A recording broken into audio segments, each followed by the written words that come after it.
Breaking news इस वक्त की आ रही है। चीन एक बार फिर से भारत के आंतरिक मसलों पर भड़काऊ विवादित बोले हैं, बयान जारी किया है। चीन की ग्लोबल टाइम्स ने एक आर्टिकल में लिखा है कि इंडिया या भारत देश के पास और भी महत्वपूर्ण मुद्दे हैं। ग्लोबल टाइम्स ने लिखा कि नई दिल्ली इस सप्ताह 20 नेताओं के समूह की मेजबानी करने के लिए तैयार है। मीडिया रिपोर्ट्स में कहा गया है कि G20 के निमंत्रण पत्र में द्रौपदी मुर्मू के लिए प्रेसिडेंट ऑफ भारत की बजाय, माफ कीजिएगा, प्रेसिडेंट ऑफ इंडिया की बजाय प्रेसिडेंट ऑफ भारत लिखा गया है, जिससे कि विवाद खड़ा हो गया। ऐसे समय में जब वैश्विक ध्यान G20 शिखर समिट पर केंद्रित है, ऐसे में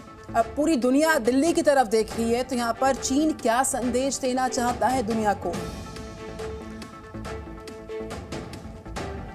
तो ग्लोबल टाइम्स ने लिखा है कि नई दिल्ली इस सप्ताह 20 नेताओं के समूह की मेजबानी करने के लिए तैयार है। प्रणय उपाध्याय जुड़ चुके हमारे साथ। Very good morning Pranay. ऐसे में जब पूरी दुनिया की निगाहें दिल्ली दरबार पर है, G20 समिट पर, ऐसे में एक नया प्रोपोगंडा लेकर मीडिया रिपोर्ट के माध्यम से चीन एक नई कोशिश कर रहा है, नई हिमाकत कर रहा है, तो कहेंगे तो बेहतर होगा।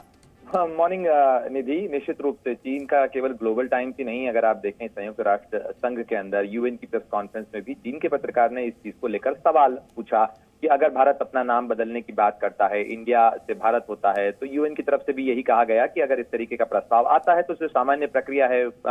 देशों के नाम के बदलाव को लेकर, जिस तरह से पहले भी होता रहा है, उसी प्रक्रिया को फॉलो किया जाएगा। हालांकि अभी तक इसी तरीके का कोई प्रस्ताव भारत की तरफ से संयुक्त राष्ट्र संघ में नहीं भेजा गया। लेकिन अगर आप देखें जो लार्जर इशू है, उस लार्जर इशू के अंदर चीन कहीं न कहीं जिसको लेकर सवाल खड़े हो रहे हैं, जिसके रवैये को लेकर दुनिया भर के अंदर सवाल इस चीज को लेकर भी उठ रहे हैं कि जिस तरीके से चीन